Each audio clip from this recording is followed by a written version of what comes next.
Hi, hello, നമസ്കാരം. എല്ലാവർക്കും സുഖമല്ലേ? ഇന്ന് കപ്പയും മത്തിക്കറി ഉണ്ടാക്കിയാലോ. മത്തിക്കറി ഉണ്ടാക്കാൻ വേണ്ടി ഒരു പാൻ ചൂടാക്കി അതിൽ കുറച്ച് വെളിച്ചെണ്ണ ഒഴിച്ചു കൊടുക്കുക. ഞാൻ കുടംപുളി വെള്ളത്തിലിട്ട് തിളപ്പിക്കാൻ വെച്ചിട്ടുണ്ട്.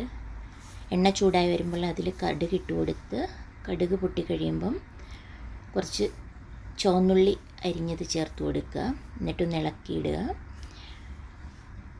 കുറച്ച് ആവശ്യത്തിനുള്ള ഉപ്പും കൂടി ചേർത്ത് കൊടുത്ത് ഇളക്കിയാൽ ഉള്ളി പെട്ടെന്ന് വഴന്ന് കിട്ടും. അതിന് വേണ്ടിയിട്ടാണ്. എന്നിട്ട് നന്നായി ഒന്ന് ഇളക്കി കൊടുക്കുക.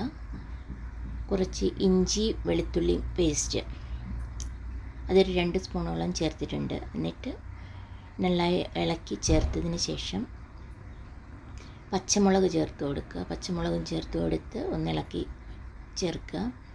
പിന്നീട് കുറച്ച് കറിവേപ്പിലയും കൂടി ചേർത്ത് കൊടുത്ത് നന്നായി ഒന്ന് ഇളക്കി യോജിപ്പിക്കുക. ഇളക്കി നല്ല ഒരു ബ്രൗൺ കളറാകുന്നിടം വരെ ഒന്ന് ഇളക്കി കൊടുക്കുക. പച്ചമണമൊക്കെ മാറുന്നിടം വരെ.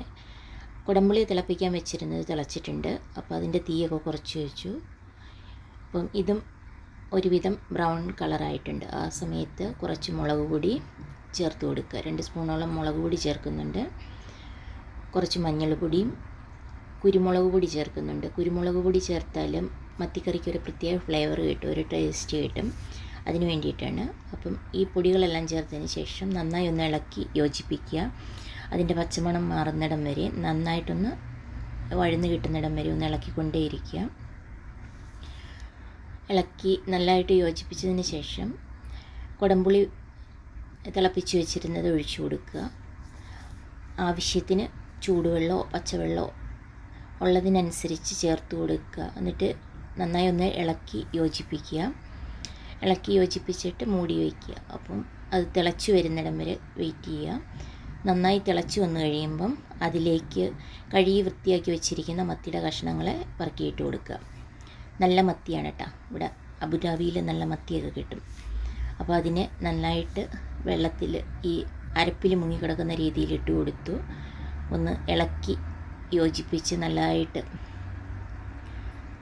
ഗ്രേവിയിൽ മുങ്ങിക്കിടക്കാനായിട്ട് ഇതാക്കണം. അതിന് ശേഷം മൂടി വെച്ച് ഒരു 10 മിനിറ്റോളം വേവിക്കുക, ഒരു മീഡിയം സൈസ് തീയിൽ.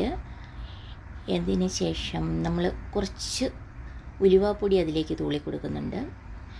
ഒരു നല്ല ഫ്ലേവറും മണവും ഒക്കെ ഉണ്ടാവും ഉലുവ ചേർത്ത് കൊടുത്താൽ.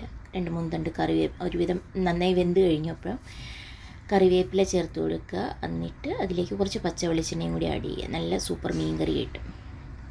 ഇനി ഞാൻ ഒരു കപ്പ എടുത്തിട്ടുണ്ട്. ചെണ്ടൻ കപ്പയാണ് ഉണ്ടാക്കുന്നത്.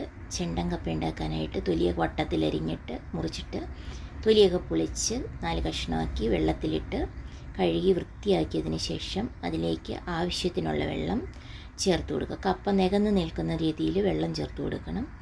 എന്നിട്ട് ആവശ്യത്തിന് ഉപ്പും ചേർത്ത് കൊടുക്കുക. സ്റ്റൗ കത്തിച്ച് അതിലേക്ക് കഴുകി വൃത്തിയാക്കിയ കപ്പ വെച്ച് കൊടുത്ത് വേവിക്കുക. 10-15 മിനിറ്റോളം എടുത്ത് കേട്ടോ കപ്പ വേകാൻ വേണ്ടിയിട്ട്. കപ്പ വെന്ത് വരുമ്പോൾ എടുത്ത് ഒരു അരിപ്പ പാത്രത്തിൽ ഊറ്റി വൃത്തിയായിട്ട് വെള്ളമൊക്കെ കളഞ്ഞ് പാത്രത്തിലേക്ക് മാറ്റി ഉണ്ടാക്കി വെച്ചിരിക്കുന്ന മത്തിക്കറി ഒഴിച്ച് നല്ല ടേസ്റ്റായിട്ട് യമ്മിയായിട്ട് തിന്നാം. നല്ല കപ്പയും മത്തിക്കറി. വായിലൂടെ വെള്ളം ഓർന്നുണ്ടല്ലേ. ഒരു കട്ടൻ ചായയും കൂടി ഉണ്ടായിരുന്നെങ്കിൽ സൂപ്പറായിരുന്നു. എല്ലാവരും ഒന്ന് ട്രൈ ചെയ്ത് നോക്കുക കേട്ടോ. അപ്പോൾ താങ്ക്സ് ഫോർ വാച്ചിങ്. ബൈ.